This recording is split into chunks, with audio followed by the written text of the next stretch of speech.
इस संगम में मेरे पागलों, आज का सूत्र कथा का तुम नोट करना, परिस्थिति बदले या ना बदले, पर मना स्थिति बदलनी चाहिए। और यहां से तुम मना स्थिति बदल करके ही जाना।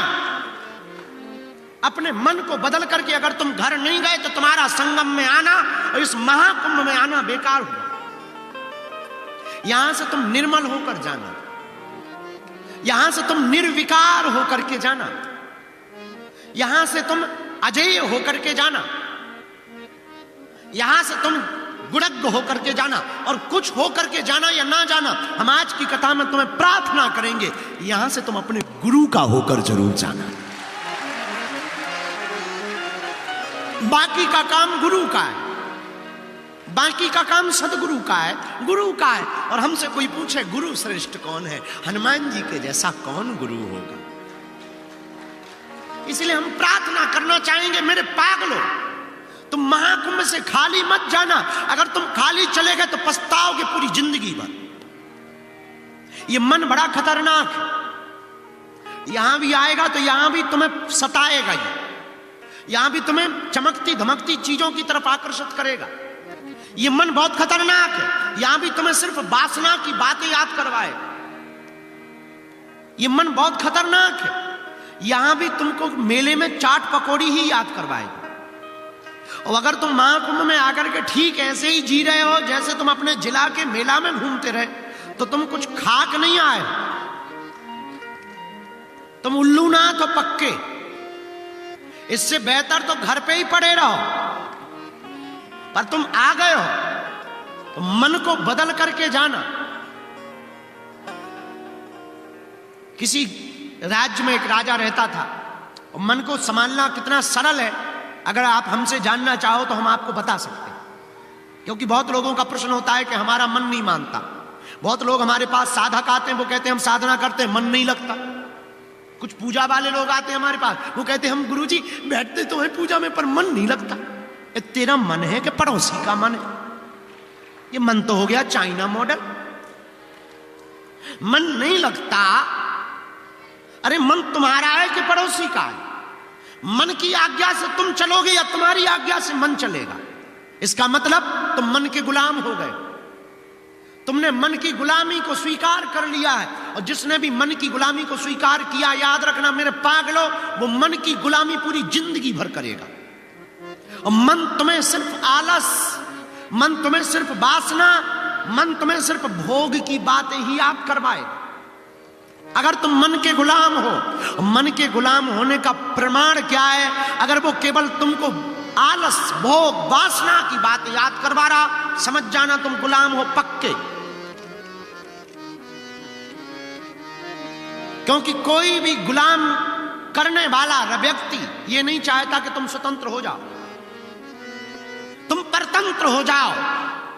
पर मन को गुलाम अपना बनाना भी बहुत सरल है, मन को कंट्रोल करना भी बहुत सरल है। और शायद इस बात से तुम्हें बहुत नई रास्ता की खिड़की प्राप्त हो सके। आज की कथा हम सुना तो रही है, पर इसका उत्तर भी तुम्हें देना चाहते हैं। एक कहानी से तुम्हें बात बहुत स्पष्ट हो जाएगी। किसी गांव के राजा के पास में एक बकरी थी, और राजा ने घोषणा की कि कोई भी आदमी मेरी बकरी को भरपेट भोजन करवा दे, तृप्त करवा दे, तो मैं उस आदमी को बहुत सा बहुमूल्य वेश, कीमती धन दूंगा, बड़े बड़े बंगले दूंगा, बहुत उपहार दूंगा, बहुत इनाम दूंगा। बड़े बड़े चरवाहे आए, बकरी चराने वाले आए, बड़े बड़े बुद्धिमान आए, ऐसा ऐसा भोजन ले गए, बकरी को खूब खवाएं दिन भर। पर शाम को जब बकरी को वापस ले जाते थे तो राजा कहता था मैं चेक करूंगा पेट भरा या नहीं। तो लोग कहते देखो देखो पेट भरा हुआ है, फूल गई है, इतनी फूल गई है। राजा बोले मैं ऐसे नहीं, मैं चेक करूंगा। चेक कैसे करोगे? राजा एक हरी हरी टहनी जिसमें हरे हरे पत्ते लगे हुए सामने बकरी के करता हो। बकरी की आदत है कि वो हरी हरी पत्ती को देख करके तुरंत खाने के लिए, भले ही एक पत्ता खाएगी पर खाएगी जरूर, और मुंह मारे। राजा कह लो अभी नहीं पेट भरा, अभी तृप्त नहीं हुई। देखो अगर तुमने तृप्त कर दिया होता तो आज ये अभी एक पत्ती नहीं खाती, उसने एक पत्ती खा ली, अभी भी अतृप्त है। और याद रखना मन की भी यही हालत। तुम जितना भोग भोग लोगे वो फिर कहेगा अब कुछ नया हो जाए। तुम 4 कमरे के मकान में रहने लगोगे, वो तुरंत 8 कमरे की डिमांड करेगा। तुम जिस दिन भी बोलेरो गाड़ी पर चलने लगोगे, तुम्हें तुरंत फॉर्च्यूनर दिखने लगेगी। और जिन पे फॉर्च्यूनर है, जो फॉर्च्यूनरों पे चल रहे हैं, उनकी आंखों में रेंज रोवर झूल रही है। और जो रेंज रोवरों पर चल रहे हैं, उनकी आंखों में BMW और फरारी कार झूम रही है। और जिन पे ये कारें हो गई हैं, वो उड़न खटोला के सपने देख रहे हैं। ये मन बहुत खतरनाक है, बहुत विचित्र है। राजा ने बहुत से लोगों पर प्रयोग करवाया, बकरी को दिया, पर बकरी का कोई पेट नहीं भर पाया। लेकिन एक महात्मा गया और राजा को कहा कि अगर आपको लगे तो ये बकरी मुझे दो, मैं 1 दिन में इसका पेट भर के लाता हूं। तो राजा ने कहा क्यों बेफिजूली में परेशान हो रहे हो, बड़े बड़े चरवाहे परेशान हो गए हैं, फैल हो गए हैं, हार मान चुके हैं, तुम खाक महात्मा आदमी, जटाएं वटाएं, तुम अपना भजन भजन करो, कहां प्रपंच में पड़े हो। महात्मा ने कहा उसमें क्या बात, साधु हैं तो, पर देख कर ट्राई तो करो, लाओ। राजा ने कहा ठीक है ले जाओ। महात्मा बकरी लेके आया, महात्मा ने भोजन नहीं करवाया, जैसे ही वो पत्ती की तरफ जावे तो दे डंडा। वो हरी हरी पत्ती की तरफ जावे, वो मुंह मारे और दे पटाक, इस तरफ से पटाक, उस तरफ से पटाक। दिन भर में बेचारी कमजोर हो गई, पेट पिचक गया, मुंह टेढ़ा हो गया, एक पैर लंगड़ा हो गया। अब महात्मा एक हरी हरी डाली लेकर के सामने गए तो उसने पहले तो देखा और जैसे ही हाथ में डंडा देखा तुरंत ऐसा मुंह कर लिया। महात्मा ने उस तरफ किया, उसने इस तरफ मुंह कर लिया। महात्मा ने इस तरफ किया तो उसने इस तरफ मुंह कर लिया। महात्मा बकरी को लेकर राजा के पास गए, बोले ले पेट भर गया है इसका।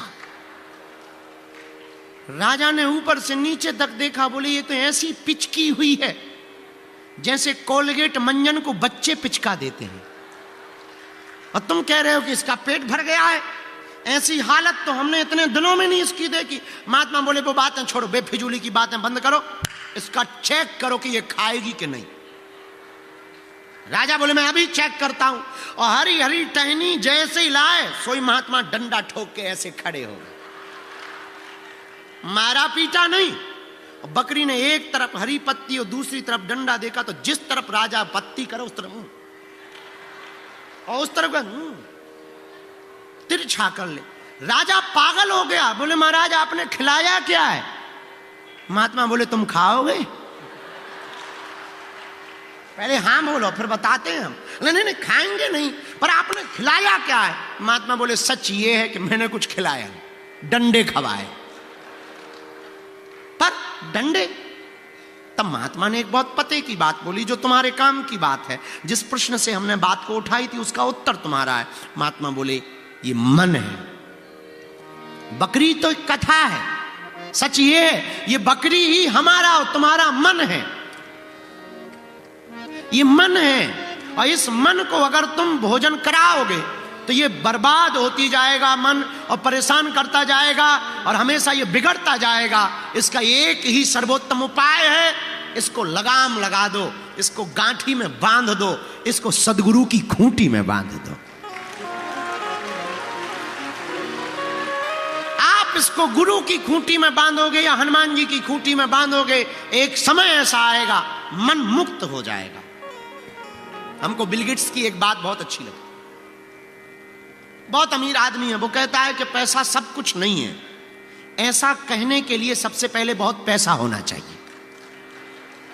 हाँ, पैसा सब कुछ नहीं है, ऐसा भी कहने के लिए पहले पैसा होना चाहिए। हम आपको भी ये कहना चाहते हैं कि आपने संसार की सब चीजें लगभग देख ली होंगी। नहीं देखी हैं, जितनी देखी उतनी भी क्या कम है, वैसे भी तुम देख नहीं पाओगे। तो जितनी देख ली उतने में ही समझ जाओ। हम एक बात अक्सर बोलते हैं, मत भरोसा करना तुम संसार की चतुराई पर। मेरे पागलो, तुम मत भरोसा करना इस संसार की चतुराई पर। इन्होंने बर्क सोने का लगा रखा है गोबर की मिठाई पर। यह दुनिया बड़ी विचित्र है, इस पर बहुत ज्यादा तुम भरोसा मत करो। इसलिए आप संगम में आए हो, और संगम में अगर मन को धो करके नहीं गए, मन को निर्मल करके तुम घर नहीं गए, तो तुम्हारा संगम में कल्पवास करना हमें नहीं लगता कि बहुत फायदे वाला हो।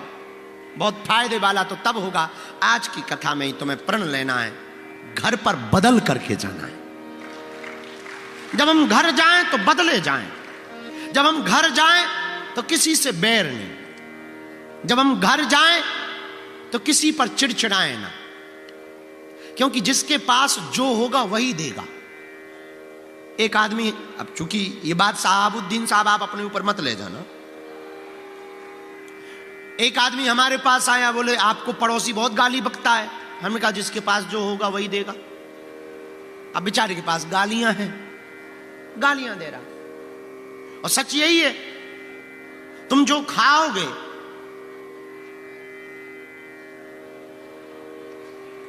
चलो मूली खाओ, तो मूली की तो दुर्गंध आएगी। अब तुम मूली खा के कहो आ हा थोड़ा सा केवड़ा का इत्र निकल, अरे नहीं भाई, मूली खाओगे तो बगल यार, जो खाओगे वही तो बाहर आएगा। हाँ जी या ना जी, बोलो, वही तो आएगा कि नहीं। हमारा मत कहता है आप संगम से घर वापस जाना, बहुत बदल के जाना, परिवार के लिए बदल के जाना, समाज के लिए बदल के जाना, निर्मल होकर के जाना, और जोश में नहीं होश में होकर के जाना।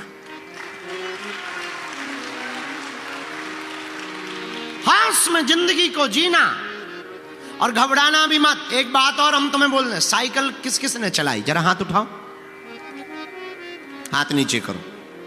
साइकिल चलते हुए देखी किस किस ने, हाथ उठाओ, हाथ नीचे करो। साइकिल में जहां से हवा भरते हैं उसको क्या कहते हैं, बालकील, नोजल, जहां से हवा भरते हैं ना उसको नोजल कहते हैं। और आप कभी साइकिल चलते हुए देखना बॉस, जब साइकिल चलती है तो वो नोजल कभी नीचे आती है और कभी ऊपर आती है। जिंदगी भी ऐसे ही है,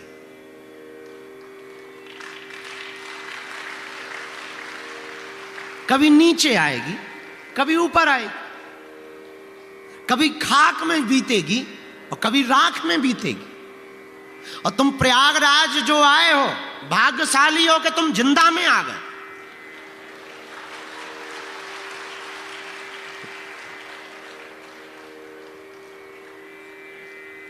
फिर से सुनो, तुम प्रयागराज जो भी महाकुंभ में आए हो, भाग्यशाली हो, जिंदा में आए। और जो नहीं आ रहे हैं और घर बैठे बयानबाजी कर रहे हैं, बेटा 25 रुपया के मटका में आओगे।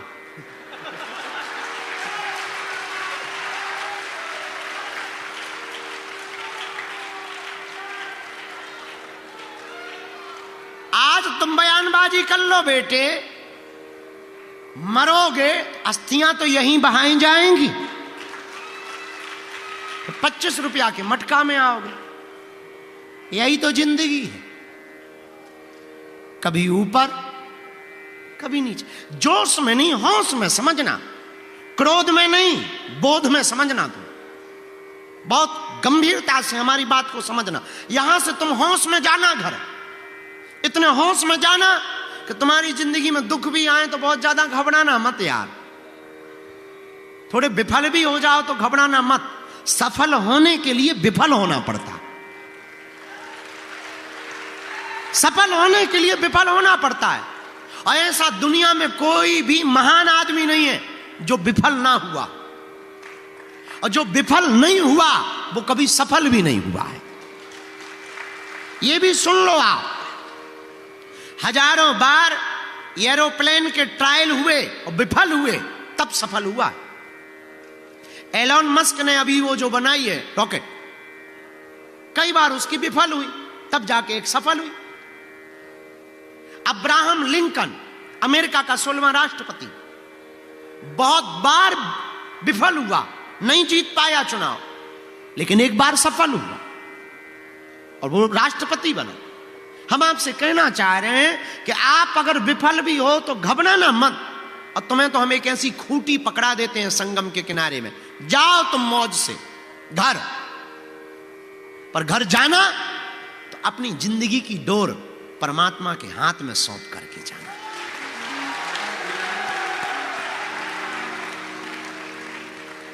अगर आप अपने जीवन की डोर को परमात्मा के हाथ में सौंप दोगे तो एक पक्की बात तुम्हारी जिंदगी में उतर जाएगी, और वो ये उतरेगी कि तुम्हारी चिंता तुम्हें नहीं करनी पड़ेगी, तुम्हारी चिंता हमारे हनुमान जी करेंगे। इसलिए मेरे प्रियजनों, आज हम कथा में बैठे हैं तो हमारी प्रार्थना यह है संगम के किनारे में कि परिस्थिति बदले या ना बदले, पर कथा से मना स्थिति जरूर बदलती है। हाँ,